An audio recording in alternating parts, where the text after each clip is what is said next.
Welcome देश के कर्णधारों. Today we are going to study various forces acting in a magnetic field. Last lectures में हम लोगों ने बहुत सारे मैग्नेटिक फील्ड के ओरिजिन पढ़ी हैं, डिफरेंट चार्जेस की वजह से, ठीक है, और उसके साथ में फिर करंट का रिंग कंडक्टर की वजह से बहुत सारे मैग्नेटिक फील्ड के फॉर्मूले हम लोगों ने पढ़ लिए. अब जो मैग्नेटिक फील्ड क्रिएट हो रही है वो किसी भी तरीके से हो रही हो, अगर कोई उसके अंदर चार्ज है या करंट कैरिंग कंडक्टर है तो उसके ऊपर भी एक फोर्स लगता है. ठीक है, क्यों लगता है? क्योंकि आपको पता है, स्टार्टिंग से ही आप समझ रहे होंगे क्या होता है रीजन. जरा कॉन्सेप्ट को क्लियर करिएगा. When charge moves, when any charge moves, then it will create current.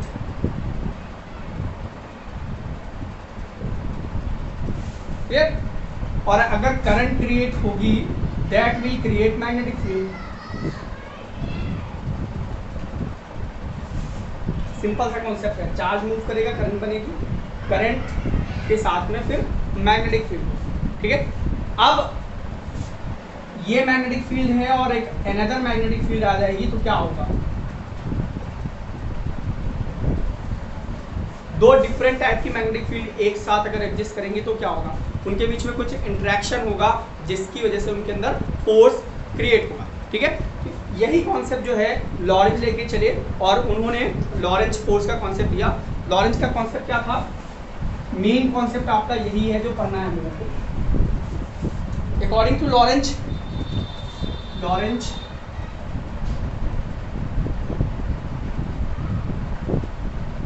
Force, या इसको हम लोग कह सकते हैं force on a charge moving in magnetic field.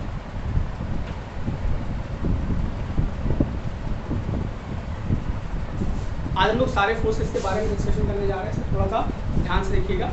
अभी 2 लेक्चर लगेंगे हम लोगों को सारे फोर्सेस को कलेक्ट करने में. फिलहाल अभी हम लोग आज के लेक्चर में मोस्ट ऑफ दी फोर्सेस को कवर करने की कोशिश करेंगे. जो मेन लॉरेंज फोर्स क्या है?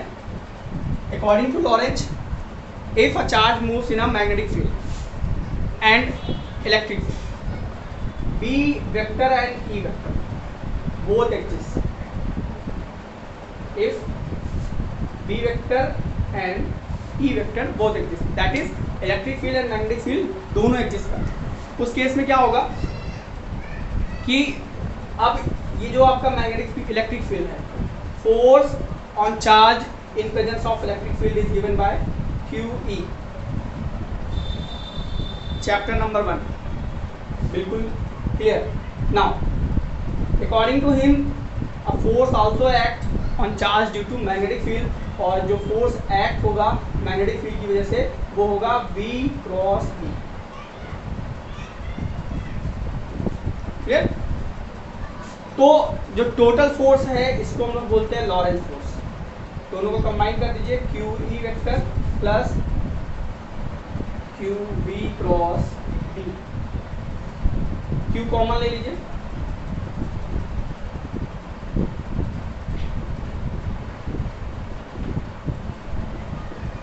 This force is known as Lorentz force. ये जो फोर्स है ये हमारा लॉरेंज फोर्स है.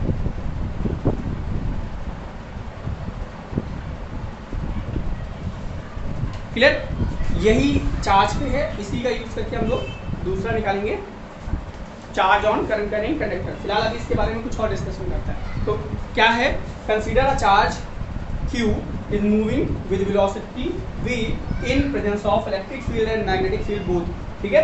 Then force on charge due to electric field will be this, and force on charge due to magnetic field will be given by this. ठीक है? According to Lorentz, total force क्या हो जाएगा? F vector is equal to magnetic electric force plus magnetic force. Electric force की value रखिए, magnetic force की value रखिए, Q common ले लीजिए, आपको ये फॉर्मूला मिला. This is called Lorentz force. ये एग्जैक्ट लॉरेंज फोर्स हुआ टोटल. ठीक है, अभी इसके बारे में और डिस्कशन करते हैं. चलिए देखते हैं. Now what happened when electric field is absent? इसी के कुछ केसेस है. जो स्टैंडर्ड केस है, in whole study we will consider that in presence of magnetic field there is no electric field. ये suppose करके चल रहे हैं. But if there are two charges then there will be two electric field and magnetic field. Suppose this is Q1 and this is. अब क्या होगा, इस charge की वजह से यहाँ पे कुछ मैग्नेटिक फील्ड होगी और अगर ये चार्ज ये इस चार्ज की वजह से यहाँ पे कुछ इलेक्ट्रिक फील्ड होगी. क्लियर है? चार्ज की वजह से इलेक्ट्रिक फील्ड आपने पढ़ा है 1/4πε0 Q/r2 r डिस्टेंस पे. अगर ये चार्ज मूव करेगा, if this charge move then there will be magnetic field also. Charge की वजह से मैग्नेटिक फील्ड भी होगी. ठीक है, अगर मैग्नेटिक फील्ड है दैट इज यहाँ पे इलेक्ट्रिक फील्ड, इसके लिए इलेक्ट्रिक फील्ड और मैग्नेटिक फील्ड दोनों एग्जिस्ट कर रहा है इस वाले चार्ज में. ठीक है, तो ऐसा रियल में होता है. बट हम लोग यहाँ पे सिंपल थोड़ा सा पढ़ने के लिए यहाँ पे कंसीडर करके चल रहा है कि electric field is absent. Suppose E vector is equal to Q, तो मैग्नेटिक फोर्स क्या होगा, Fm is equal to Q V cross B. That is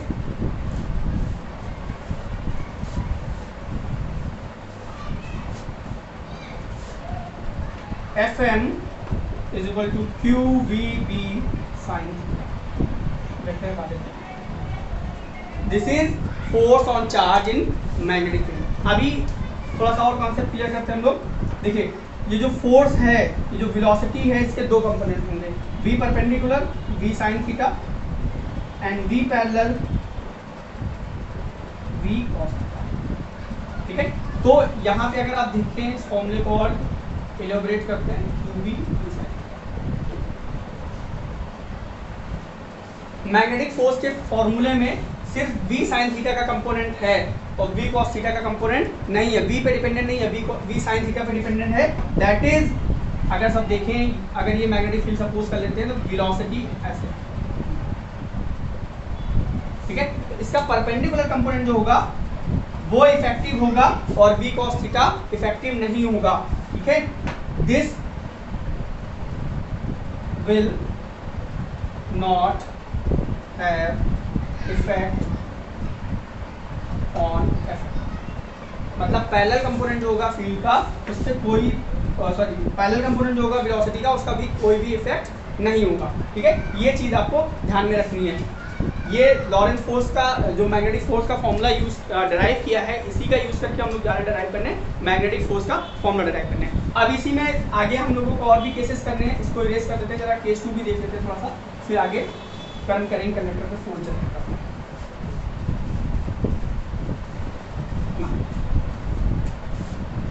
If theta is equal to 0 degree, that is Fm is equal to QVB sin 0. Fm is equal to 0. That is magnetic field will be 0. ठीक है, when charge move parallel to the magnetic field, then force on charge will be 0. अभी इसके directions को हम लोग next topic के बाद clear करेंगे, ताकि सारे डायरेक्शन को हम लोग एक साथ डिटरमाइन कर सकते हैं. फोर्स की डायरेक्शन को डिटरमाइन करना बहुत कंपलसरी है, बहुत सारे कॉन्सेप्ट में यूज होने वाला है. Next,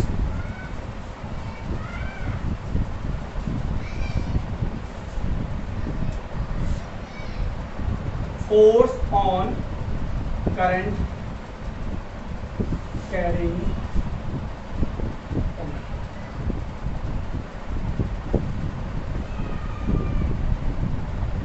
in magnet.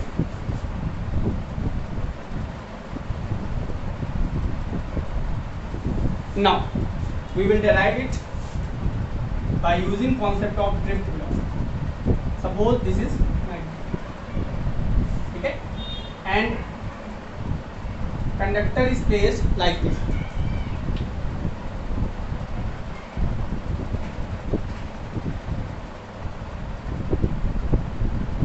Angle between field and conductor is theta. ठीक है, करंट की डायरेक्शन जो है वो इस डायरेक्शन में है, करंट इस डायरेक्शन में फ्लो कर रहा है, लेंथ ऑफ कंडक्टर जो है वो L. ठीक है, और करंट भी आपकी अपवर्ड डायरेक्शन में है. Clear? Suppose a conductor have charge density, number charge density is n, cross section area A and length L. It is placed in a magnetic field of strength B. Now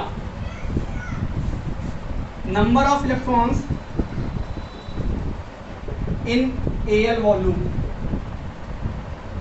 देखिए cross section area क्या है, ए है, length L हो गया, तो volume कितना हो गया, L, and number charge density that is number of electron per unit volume n, then total electrons in AL volume will be NaL. Clear?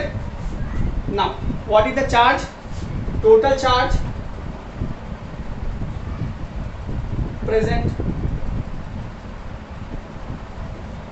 total charge present will be NaLe, total number of electron this, total charge this. Electron के लिए चाहे तो minus भी लगा sign use कर सकते हैं ना, अभी जरूरत नहीं, हमको केवल मैग्नीट्यूड देखते हैं पहले। नाउ फोर्स ऑन चार्ज, देखिए सपोज कर रहे हैं कि चार्ज इधर मूव कर रहा है, देखिए जो इलेक्ट्रॉन है, करंट अगर आपकी अपवर्ड डायरेक्शन में है तो इलेक्ट्रॉन जो होंगे आपके अपोजिट डायरेक्शन में होंगे, electron always flows in the opposite direction of current, so force on charge, total charge Q, तो क्या होगा, माइनस का, यहाँ पे भी माइनस यूज किया है, माइनस का NaLe और VdB साइन, ये वाला कहाँ से आया, देखिए जरा, F इज इक्वल टू क्या फॉर्मूला पड़ा है, QVB साइन थीटा। देखिए ये इलेक्ट्रॉन के अपोजिट डायरेक्शन में जा रहा है, ठीक है, तो फोर्स भी अपोजिट डायरेक्शन में होगा, इसलिए फोर्स के लिए हमने पहले से ही माइनस साइन यूज कर लिया, और इसका माइनस साइन ये एक और है, ठीक है, तो टोटल ये this minus will be plus, and this is the Q, and Vd मतलब velocity V, and B sine theta, ठीक है, सारे वैल्यूज हमने पुट कर दी। अब हमको क्या मिलेगा, F is equal to minus minus plus NaeVd, एक साथ कर लीजिए, NaeVd एक साथ कर लिया, LB sine theta. Clear? Now this is called current, this is current I, तो फॉर्मूला क्या मिला, I is equal F is equal to ILB, this is your formula. Clear? F is equal to ILB sine, ठीक है, that is. अब main theory जो है वो start होने जा रही है, ये डेरिवेशन हो गया, इस फॉर्मूले को याद करेंगे, इसको वेक्टर फॉर्म में अगर लिखना है तो इरेज कर देते हैं, वेक्टर फॉर्म में लिखेंगे कैसे पहले बता देते हैं, फिर आपको आगे की चीजें वेक्टर फॉर्म में लिखेंगे तो F vector is equal to I, M भी लगा सकते हैं, magnetic field, magnetic force, L cross B। देखिए यहाँ पे लेंथ को हम लोग एज अ वेक्टर ट्रीट कर रहे हैं, ठीक है, बट लेंथ वेक्टर क्वांटिटी नहीं होती है, ध्यान रखिएगा। लेंथ को वेक्टर क्वांटिटी कैसे ट्रीट कर रहे हैं, जैसे आपको बायोसेवर्ट लेंथ में बताया था कि यहाँ पे डीएल है, तो डीएल को वेक्टर क्वांटिटी ट्रीट किया था, तो वहाँ पे डीएल को जो वेक्टर क्वांटिटी ट्रीट किया था उसके साथ में आई मल्टीपल में था, यहाँ पे भी आई जो है एल के साथ मल्टीपल में है, इसलिए हम लोग इसको वेक्टर क्वांटिटी ट्रीट कर रहे हैं, ठीक है। तो चलिए आप देखते हैं, ये हो गया, यहाँ से क्या कंक्लूजन निकल रहा है, पहले तो उस कंक्लूजन को देखते हैं। कंक्लूजन है force on current carrying conductor in magnetic field, इसका कंक्लूजन क्या निकल के आ रहा है, चलिए देखते हैं।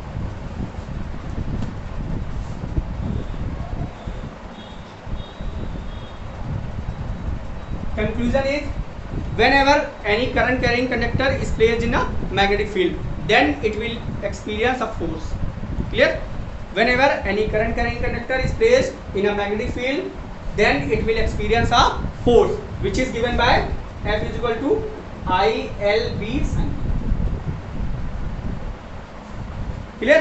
ये कंक्लूजन निकल के आया, यहाँ पे आप लिख लीजिएगा सेंटेंस, मैंने बोला स्टेट कर दिया है बट आपको लिखना है, ये नहीं ध्यान रखना है, ठीक है। whenever any charge conductor, whenever any current carrying conductor is placed in a magnetic field, then it will experience a force which is given by F is equal to ILB sin theta. अब देखिए force किस तरीके से act करेगा, number 1 cases निकालते हैं। when theta is equal to 0, when theta is equal to 0, that is conductor is parallel to B, B मतलब magnetic field, conductor is parallel to B magnetic field, that is magnetic field अगर आपकी इस direction में है तो conductor भी आपका ऐसे पैरेलल है, ठीक है। तो उस केस में क्या होगा, F is equal to I L B sine zero, sine zero की वैल्यू क्या होती है, जीरो, ठीक है। ये हो गया फर्स्ट केस। अब सेकंड केस की बात करें, when conductor is placed, when theta is equal to 90 degree, that is conductor is perpendicular to the magnetic field, magnetic field ऐसे है, कंडक्टर आपका ऐसे है, ये परपेंडिकुलर हुआ 90 डिग्री पे, तब सेकंड केस क्या मिलेगा, sine 90, then F will be maximum and it is F I L B, ये maximum force act on the conductor, this is given by this, क्यों, क्योंकि साइन की मैक्सिमम वैल्यू 1 होती है, ठीक है। नाउ अब अगर ये एंगल आपका फिर 180 डिग्री हो जाए तो साइन 180 हो जाएगा, साइन 180 की वैल्यू कितनी होती है, 0, फिर 0 वैल्यू मिलेगी, ठीक है। और उस केस में ये पैरेलल होगा एंटी पैरेलल, ठीक है, दैट इज मैग्नेटिक फील्ड ऐसे है और कंडक्टर आपका ऐसे पॉजिटिव, ठीक है। तो एंटी पैरेलल का मतलब हुआ कि एंगल 180 डिग्री होगा और जो फोर्स होगा वो 0 होगा, ठीक है। अब देखिए आगे 180 के बाद 270 का मतलब भी हुआ 9 परपेंडिकुलर होगा, conductor is perpendicular to B magnetic field, that is फिर ये 270 साइन 270 की वैल्यू होती है 1, फिर ये आपको सीधी सी बात है 1 मैक्सिमम फोर्स देगा I L B, but direction बदल जाएगी, ध्यान रखना, ठीक है, डायरेक्शन विल रिवर्स। आगे देखिए, अब यही अगर 360 पे आ जाते हैं टोटल, फिर वापस वहीं पे आ गया, तब फोर्स फिर पैरेलल हो जाएगा, पैरेलल टू मैग्नेटिक फील्ड, यहाँ पे 0 360 साइन 360 की वैल्यू फिर 0 होगी और फोर्स जो होगा आपका टोटल फिर 0 हो जाएगा, ठीक है। तो इस तरीके से आप देखते हैं कि जो 4 डिफरेंट केसेस हम लोगों ने लिए हैं और 4 डिफरेंट केसेस में जो हमको फोर्स मिल रहा है वो डिफरेंट मिल रहा है, 2 केसेस में हमको मैक्सिमम मिल रहा है ILB एंड 2 केसेस में जो फोर्स है वो मिनिमम मिल रहा है। इस कॉन्सेप्ट को ध्यान में रखिएगा क्योंकि अभी हम लोग डेरिवेशंस करेंगे तो वहाँ पे यूज होगा, या कॉन्सेप्ट ऑफ इलेक्ट्रिक मोटर जब समझेंगे वहाँ पे क्लियर होगा, ठीक है। तो चलिए देखते हैं रिजल्ट्स क्या क्या मिल रहा है, एक बार हम लोग फिर से देख लेते हैं। तो रिजल्ट्स पे फॉर्मूले को देख के F is equal to IBL sine theta, तो फर्स्ट केस क्या मिल रहा है, F is proportional to I, that is when current increases in the conductor force on the conductor also increases, ठीक है। सेकेंड केस, ठीक है, अब मैग्नेटिक फील्ड जो है अगर उसकी स्ट्रेंथ बढ़ा देते हैं, if strength of magnetic field increases then force on the conductor also increases, ये थर्ड केस हो गया। लास्ट थर्ड केस देखिए, when length of the conductor increases, मतलब जितना बड़ा कंडक्टर होगा उतना ज़्यादा फोर्स अप्लाई होगा, when length of the conductor increases then force also increases on the conductor, and last one is when value of sin theta increases, that is when value of sin theta is maximum and sin theta is maximum, ठीक है। तो maximum force यहाँ पे देखना है, maximum force will act on conductor when it is placed perpendicular to the field to the magnetic field. ये last case है, ये बहुत इंपॉर्टेंट है, इसको ध्यान में रखना, ठीक है। तो ये आपका कितने केसेस हो गए आपके, चार इंपॉर्टेंट रिजल्ट्स निकल के आए हैं यहाँ पे हमारे पास, ठीक है। अब बात करते हैं डायरेक्शन ऑफ फोर्स। फोर्स बहुत इंपॉर्टेंट कंपोनेंट टॉपिक है, इसलिए फोर्स क्या है, एक वेक्टर क्वांटिटी है, वेक्टर क्वांटिटी के लिए हमको डायरेक्शन भी डिफाइन करना होता है, so we will define now direction of the force. तो डायरेक्शन ऑफ फोर्स को डिटरमाइन करने के मैं 3 रूल बताने जा रहा हूँ। 3 रूल में से आपको ये भी बताऊंगा कि जो थर्ड वाला रूल है वो बहुत इंपॉर्टेंट है और बहुत इजी है, ठीक है। तो डायरेक्शन ऑफ फोर्स,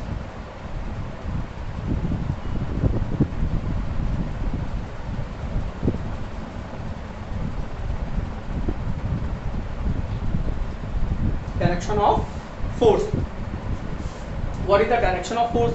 चलिए नंबर 1, दो फॉर्मूले हम लोगों ने पढ़े, केवल मैग्नेटिक फोर्स की बात करते हैं, Q V cross B and F M L cross B.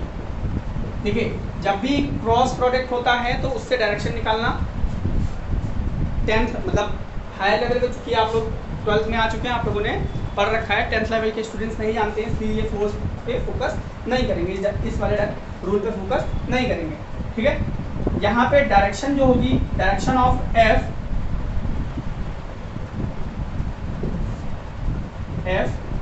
Vector will be perpendicular to the B cross B and L cross B. B cross B और एल क्रॉस बी के perpendicular होगा, ये आपको ध्यान में रखना है। और इसकी डायरेक्शन निकालने के लिए मैक्सवेल स्क्रू लॉ आपको पहले से बता रखा है, नहीं ध्यान है तो मैग्नेटिक फील्ड का बायो सेवर्ट लॉ जहाँ पे पढ़ाया था वहाँ पे मैंने डायरेक्शन निकालना सिखाया था, तो आप वहाँ पे जाके देख सकते हैं इन बात से, ठीक है। आपको पूरा डिटेल में डिस्क्रिप्शन लिंक में मिल जाएगा, ठीक है। ये फर्स्ट होगा। सेकेंड रूल जो है वो बिल्कुल न्यू है, उसको ध्यान से समझिएगा, बहुत इंपॉर्टेंट है, बहुत अच्छे तरीके से बताने जा रहे हैं और बहुत आसानी से याद हो जाएगा। तो सेकेंड रूल को ऊपर से ही बताते हैं। और सेकेंड रूल जो है वो दोनों के लिए एक ही है, वो चार्ज पार्टिकल के लिए भी निकाल सकते हैं और करंट कैरिंग कंडक्टर के लिए भी निकाल सकते हैं। तो सेकेंड रूल क्या है, सेकेंड जो बताने जाओ, फ्लेमिंग लेफ्ट हैंड, बहुत फेमस है Fleming's left hand rule.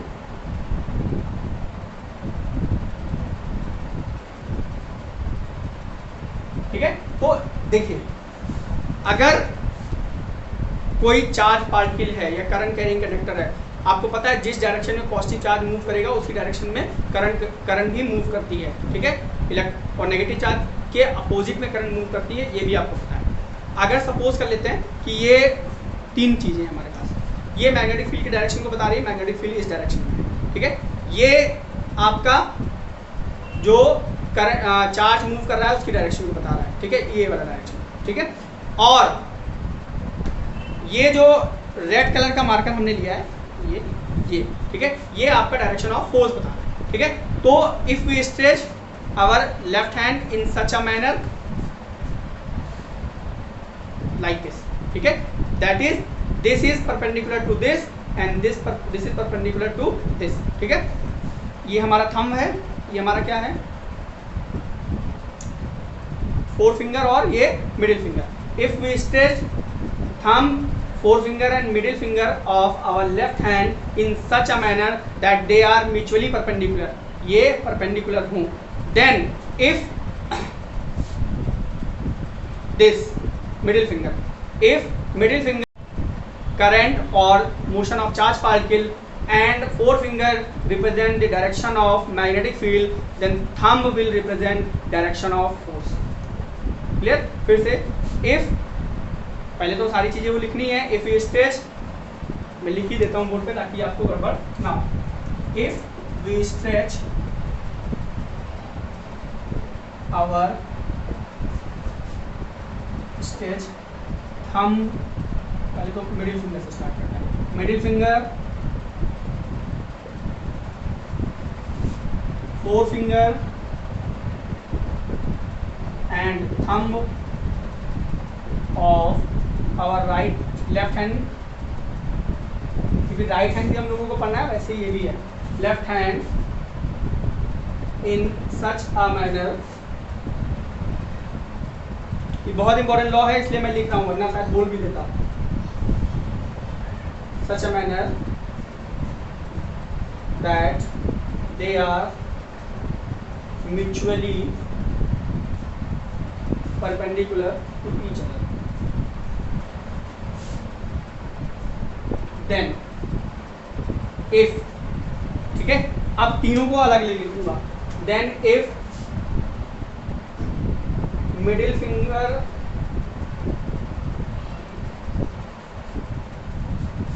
Point, ये भी कह सकते हैं, पॉइंट द डायरेक्शन ऑफ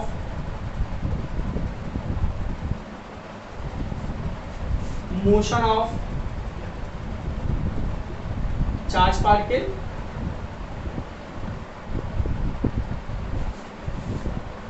और करंट, ब्रैकेट में लिख दे रहा हूँ, और current comma four finger represent या point direction of magnetic field P, ठीक है। देन थंब विल रिप्रेजेंट या विल पॉइंट डायरेक्शन ऑफ,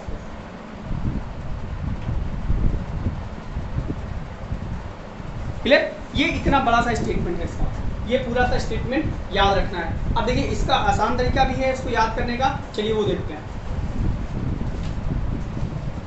ठीक है। इसको याद करेंगे तो बहुत सारी प्रॉब्लम आएंगी, हो सकता है आप भूल भी जाएं। चलिए इसका आसान तरीका देखते हैं, फ्लेमिंग लेफ्ट हैंड रूल का ही आगे है। चलिए देखिए, ये बना लेता हूँ 3D डायग्राम। ये फोर्स है, ये थंब की डायरेक्शन है, ये थंब है हमारा, ठीक है। और ये हमारा क्या है, middle four finger, that is magnetic field B, four finger. और ये क्या है हमारा, करंट की डायरेक्शन है मिडिल फिंगर, ठीक है। तो अब इसको याद करने का आसान तरीका बता रहा हूं, ध्यान से समझिएगा। सेम यही फ्लेमिंग राइट हैंड रूल में भी यूज करेंगे, father mother child, father mother child, ठीक है। तो फादर मतलब force, F for force, M for magnetic field, और चाइल्ड मतलब करंट। करंट का मतलब है मोशन ऑफ पॉजिटिव चार्ज,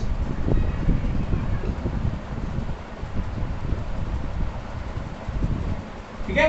और इसको याद कैसे करेंगे, थंब, पहले थंब आएगा, फिर मिडिल फिंगर, और फिर सॉरी थंब, फोर फिंगर और मिडिल फिंगर, इस तरीके से father mother child, father mother child, father mother child, इस तरीके से याद करेंगे। फोर्स, मैग्नेटिक फील्ड, चाइल्ड मतलब current, motion of positive charge, ठीक है। आप ध्यान में रखना है, एक जो नोट दे रहा हूँ, इस नोट को बिल्कुल लिख लीजिए कहीं पे भी, ये बहुत इंपॉर्टेंट नोट है। क्या है, force on negative charge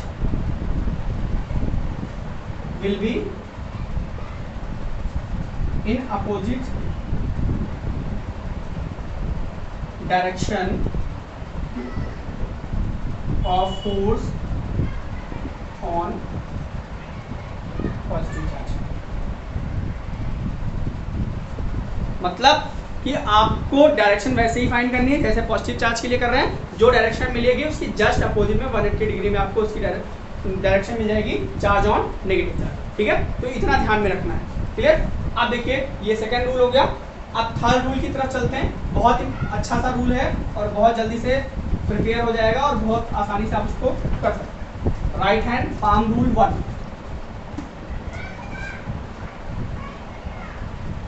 right hand palm. अगर आप जो इंपॉर्टेंट रूल बताने जा रहे हैं उनको ध्यान समझिएगा, वो है राइट हैंड पाम रूल। बहुत सिंपल सा है, अगर हम अपनी फोर फिंगर, फोर मतलब FOUR, ठीक है, फोर चार, ठीक है, फोर फिंगर्स को डायरेक्शन ऑफ क्या करें, मैग्नेटिक फील्ड की डायरेक्शन में रखें, और जो थंब है वो direction of motion of charge particle they, direction of motion of charge particle, ठीक है। और करंट, पॉजिटिव चार्ज के लिए कह रहे हैं, करंट के लिए, ठीक है। Then palm will point out the direction of force, that is अगर मैग्नेटिक फील्ड इस तरफ है, चार्ज पार्टिकल इस तरफ मूव कर रहा है, तो फोर्स किस तरफ लग रहा है, इनसाइड, ठीक है। फोर्स कहाँ लग रहा है, इनसाइड द प्लेन। फोर्स कैसा होगा, इनसाइड द प्लेन, ये ध्यान में रखना है, ठीक है। और इसको याद कैसे करेंगे, थंब जो है वो रिप्रेजेंट करेगा मोशन ऑफ चार्ज पार्टिकल, या इसी को कह सकते हैं करंट, और जो आपका फोर फिंगर्स हैं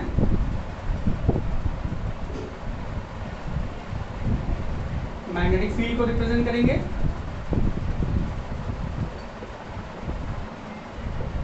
then palm point out direction of